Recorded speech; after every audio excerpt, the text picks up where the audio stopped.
Bem-vindo de volta ao Comissão Executiva. Hoje falamos sobre o futuro da economia portuguesa. Jorge Marrão, antes de irmos para intervalo, perguntava que tipo de capitalistas queremos. Que capitalistas é que precisamos? Primeiro é preciso formar capital nas empresas, porque um dos processos que aconteceu na economia portuguesa nestes últimos anos foi uma destruição de capital nas empresas. E essa destruição ocorreu por vários motivos que, enfim, não me vou alongar. Nós vamos precisar de capitalistas, provavelmente, isto é uma opinião muito pessoal, capitalistas que entendam que o papel de Portugal é no mundo. E o papel de Portugal no mundo significa a capacidade de atrair outra vez capital do mundo para investir nas empresas, mas ao mesmo tempo as próprias empresas posicionarem-se para o mundo.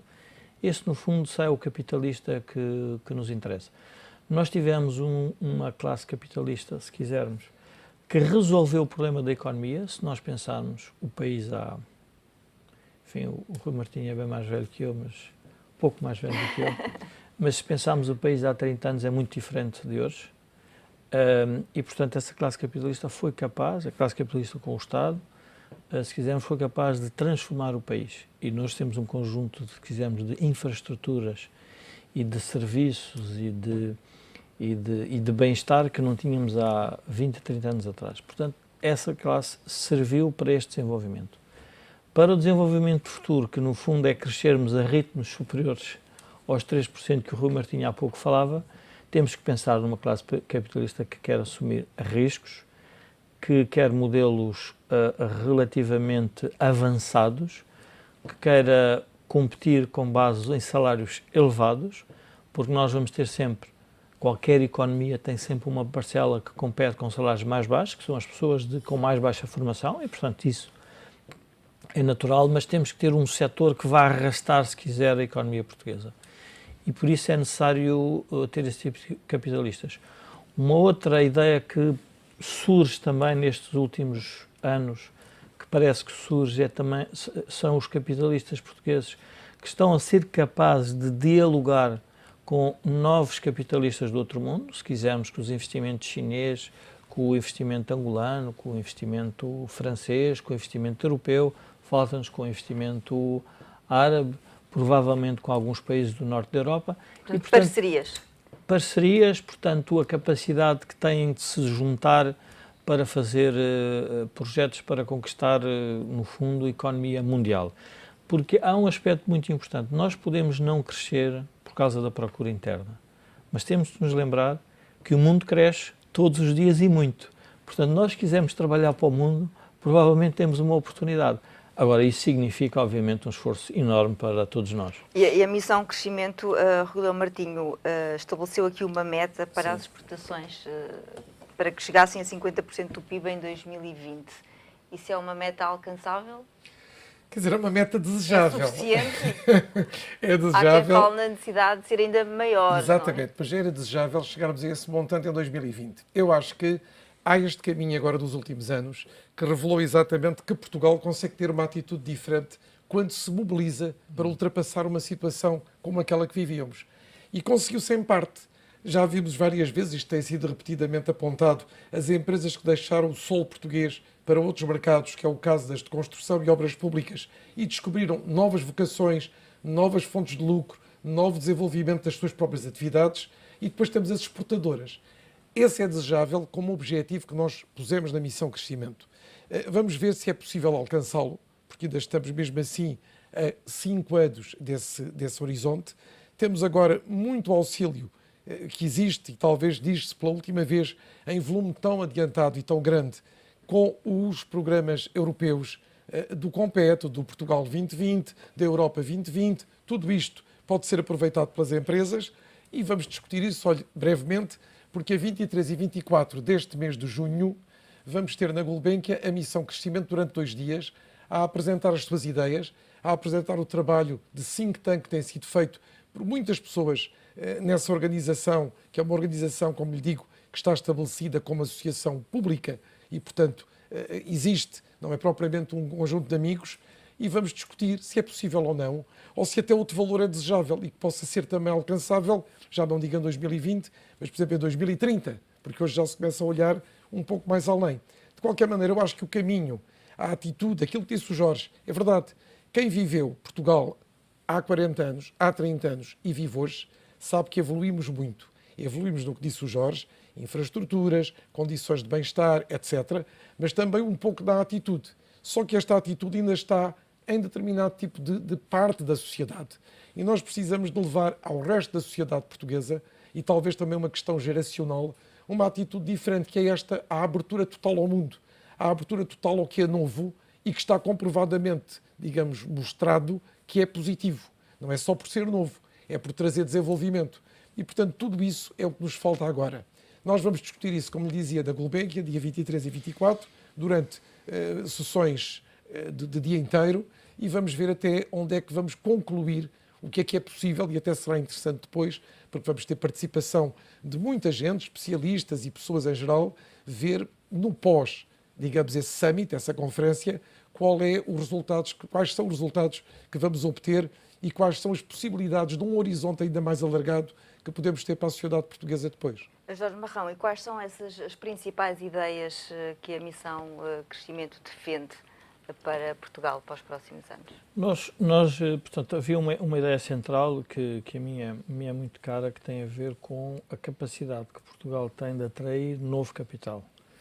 E, portanto, essa ideia significa que, de alguma forma, o sistema, se quisermos, de financiamento da economia tem que mudar, não diria radicalmente, mas tem que mudar com alguma intensidade para um sistema não só assente no sistema bancário, mas também no mercado de capitais como um todo. Isto porquê? Porque esses novos desenvolvimentos que falávamos há pouco, de partir para o mundo, significa risco.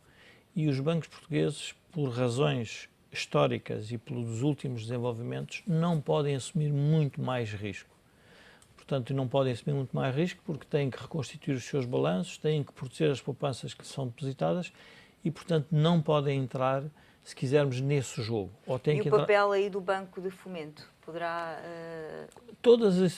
Um dos aspectos que nós referimos na missão Crescimento é a criação de novos instrumentos, se quisermos, de natureza pública, de natureza privada, que de alguma forma ajudem a economia a absorver esse risco. E, portanto, esse é um aspecto muito importante, porque nós achamos, na missão Crescimento, que nessa matéria há um estrangulamento relativamente elevado. Aliás, em abril de 2015, o relatório do FMI sobre isso é muito claro. Continuam a considerar que Portugal ainda não fez a reconversão da dívida das empresas, muito porque o sistema bancário ainda tem que atravessar um período, se quisermos, também de reconstituição dos seus balanços e, portanto, está a ser mais lento do que eles esperariam. E como é que se poderá ultrapassar essa situação? Que medidas em concreto é que propõe? Neste momento, essa situação está a ser ultrapassada por a entrada de novos acionistas. E, portanto, a entrada de novos acionistas no banco significa uma nova capacidade, provavelmente uma nova capacidade financeira. Está a ser ultrapassada pelo maior rigor da gestão dos próprios bancos. Se nós repararmos, os bancos estão, nos últimos tempos, têm sido muito mais cautelosos no financiamento da economia. Mas ainda assim, considera que os bancos, de facto, não vão poder assumir muitos riscos, independentemente de terem ou não novos investidores. Claramente. O mercado de capitais terá aí... E aí o mercado de capitais, porque os novos investimentos que vão aparecer vão, no fundo, de alguma forma, não ter parceiro. Porque não podem, o banco não pode ser o parceiro, pode ser o parceiro, mas numa parte ínfima, e, portanto, essa também é uma nova classe capitalista que vai aparecer, que é a que aceita novos instrumentos, se quisermos, de dívida, novos atores. Se nós repararmos o movimento que houve de fundos de investimento, atores no mercado que não são atores tradicionais para Portugal e que neste momento estão a chegar com alguma frequência a Portugal. Repare-se, por exemplo, a questão da tranquilidade, que foi vendida a um fundo, fundo americano. A fidelidade foi vendida, se quisermos, a um fundo, a uma entidade chinesa e, portanto, são novos atores que vão surgir. Essa também é uma capacidade, diria, da classe capitalista portuguesa e a própria classe de gestores entender esse mercado. E olhando para as pequenas e médias empresas, os fundos europeus terão aqui um papel muito importante. Ainda hoje noticiamos que a dotação para os projetos de investimento produtivo e para o empreendedorismo vai aumentar porque houve uma avalanche de candidaturas. Isso é um bom sinal, quer dizer que há projetos para financiar. Eu acho que há projetos, aliás, já havia projetos ainda antes destes, digamos, processos agora do Portugal 2020. Porque nos últimos anos, mesmo com esta crise que vivemos em Portugal, as chamadas startups, as chamadas empresas que começam com base em tecnologia muito avançada e na preparação dos seus acionistas, que é relativamente, digamos, superior à média da população portuguesa, porque estiveram mais vocacionados para determinado tipo de matérias, essa nunca parou. E, portanto, há zonas que vêm um pouco do norte, desde a zona ali de Braga, muito ali na zona de Coimbra, e até, digamos, aqui na parte litoral, até Lisboa, em que sempre apareceram empresas muito vocacionadas para desenvolvimentos novos, com capitais próprios, com endividamento bancário quase inexistente, ou até inexistente em muitos casos, e que foram desenvolvendo o seu trabalho. E essas empresas, portanto, agora têm possibilidade de, se quiserem, quer essas, quer aquelas que são novas, quer aquelas que querem aumentar a sua capacidade de produção, etc., têm capacidade agora de poderem desenvolver-se mais devido exatamente a estes projetos, a estes processos de auxílio que vêm de todos estes programas europeus do Portugal 2020, do Compete, etc. Ainda bem que há muitos pedidos. Agora, terá que haver a escolha, digamos, de quem sabe e de acordo com metodologias expressas muito fiéis. Temos de ter metodologias, digamos, em termos, quer dizer, não só metodológicos, mas deontológicos em todos esses processos para serem muito transparentes. As candidaturas serão classificadas Exatamente. de 1 a 5. Sim, o serão objetivo do classificadas, governo parece serão querer estudadas. garantir financiamento a quem tenha pelo menos 3,5. Exatamente, parece quase como nós, quando somos alunos, e exatamente há ali uma média, que é a média de transição do negativo para o positivo. Eu penso que vão aparecer de certeza bons projetos, porque hoje as pessoas que digamos, que se predispõem a lançar determinado tipo de negócios têm uma preparação que lhes permite avançar com alguma segurança, com estudos de mercado, com estudos exatamente daquilo que é necessário preparar antes de lançar qualquer processo. E, portanto, vamos ver, é um pouco agora estes meses próximos e a partir, sobretudo, de setembro, mas eu penso que temos esta possibilidade e temos que a aproveitar. As PMEs são um mercado muito alvo para tudo isto. Agora, dentro das PMEs, temos que ver, porque há realmente PMEs extraordinariamente fantásticas em termos do que fazem, do que produzem, do que descobriram, do que podem fazer e que estavam coartadas por falta de financiamento, e haverá outras que, se calhar, o seu interesse não é assim tão grande, porque o mundo das PMEs, como sabe, é um mundo imenso que Portugal tem e no qual agora, se calhar, com esta competitividade cada vez mais acentuada, vai fazer a diferença entre aquelas que têm futuro e aquelas que, digamos, vão ter que se reconverter ou se transformar ou se fusionar ou qualquer outro fim. Precisamente isso que eu ia perguntar ao Jorge Marrão. Será inevitável as pequenas e médias empresas unirem-se para ganharem dimensão? Quem está de fora pensa sempre que isso é a parte da solução. O problema é que esbarra com uma mentalidade e com uma cultura empresarial que provavelmente impede essa fusão. O que é mais Essa mentalidade não mudou ou não tem mudado nos últimos anos? Não há uma nova geração de empresários que começa a estabelecer parcerias e a achar, até pelas associações que têm aparecido, que juntam empresas dos setores, Portugal Fresh, por exemplo, têm aparecido associações que juntam várias empresas e que até conseguem unir esforços. Eu diria que tem um efeito demonstrativo, porque, enfim, há pouco o Rui Martinho falava sobre a questão destes programas todos. Eu, pessoalmente, não acredito que através de um formulário consiga escolher o vencedor. O vencedor, numa economia global, é muito complexo. Portanto, ele tem que ter uma capacidade, uma competência única que leva a ter esse sucesso. Portanto, a ajuda que pode ser feita no início tem todo o sentido, porque no fundo estamos a falar num estádio embrionário da empresa. Agora diria que o embate com o mercado é o mais relevante e, portanto, essa capacidade. Mas o financiamento será dado com resultados, ou seja, estará dependente de resultados, segundo as novas regras de acesso aos fundos europeus. Mas isso é o que fazem os instrumentos de dívida privada e de capital privado, que também fazem exatamente o mesmo escrutínio. A questão aqui é saber quem está outra vez próximo do poder político e que consegue, no fundo, manobrar, se quisermos, dentro dessa rede de formulários e de complexidade.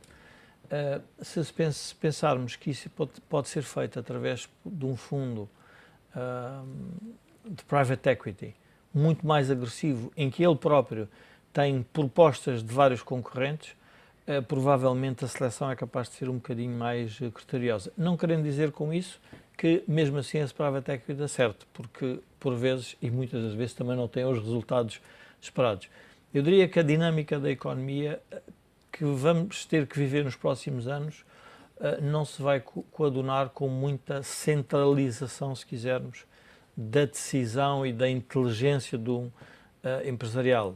Não é possível. Porquê? Porque se nós pensarmos que essas empresas têm que estar a atuar no mercado mundial, que ele por si é muito complexo, têm que trabalhar em cadeias de valor muito complexas, é muito provável que a própria empresa é a capacidade do empresário de perceber qual é um nicho onde tem sucesso. E isso é um processo natural. Há dias recordava-me que um político dizia que Portugal deveria voltar à agricultura. Está a voltar, de certa forma. Pronto. E eu acho que é algo perigoso para a economia portuguesa, porque, repara, nós quando saímos da agricultura foi quando o país se desenvolveu. Porquê? Porque a agricultura hoje tem produtividades que não tinha há 20 ou 30 anos. Um país desenvolvido, diria que a agricultura representa 2 a 3% do emprego e da produção.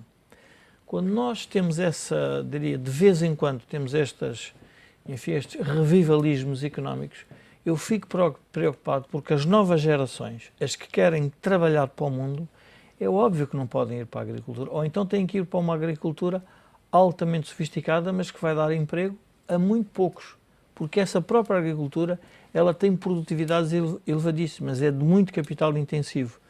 Se nós pensarmos que o segredo está nos serviços, ou uma parte nos serviços, ou nas indústrias, que elas próprias requerem serviços de muito valor acrescentado, isso significa outra vez uma reconversão da economia portuguesa. E nós fizemos essa reconversão da agricultura, as pessoas que trabalhavam na agricultura foram para as cinturas industriais à volta de Lisboa, quando apareceram as empresas, e os portugueses eu acho que vão ser capazes outra vez de fazer a reconversão, como há pouco o Rui falava, que é voltarmos outra vez para o mundo, sem grande problema e sem grande trauma. Jorge Marrão, só para terminar, falou na nossa dívida pública. Esta dívida vai ter que, de alguma forma, ser reestruturada? Vai ser um colete de forças para o nosso crescimento no próximo ano? O que é que vai acontecer? A dívida pública eu acho que nos vai vigiar durante muito tempo. Vai-nos vigiar, ou seja, vai-nos impedir de fazer... Não sei se nos vai ajudar a fazer reformas estruturais, porque isso depende da capacidade do sistema político se adaptar. Agora, vai ser uma forma de nos vigiar sobre um certo tipo de comportamento, se quisermos, que temos em relação às finanças públicas, que era o país endividar-se cada vez mais com o exterior através do Estado para transferir ou para transmitir uma ideia aos cidadãos de bem-estar que nós, afinal, nunca tivemos. Mas vamos conseguir crescer a 3% com a dívida em 130% do PIB? Vai ser difícil.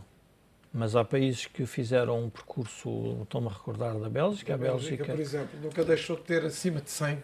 Acima de 100 e, portanto, claro que está numa zona especial, se quisermos, da economia europeia. Diria que o prolongamento das maturidades vai ser inexorável. Portanto, e já está a acontecer. E já está a acontecer. E, obviamente, a partir do momento em que o país tem menos risco, também o custo dessa dívida vai começar a reduzir. Muito obrigada, o nosso tempo chegou ao fim. Fica por aqui o Comissão Executiva. Obrigada pela companhia.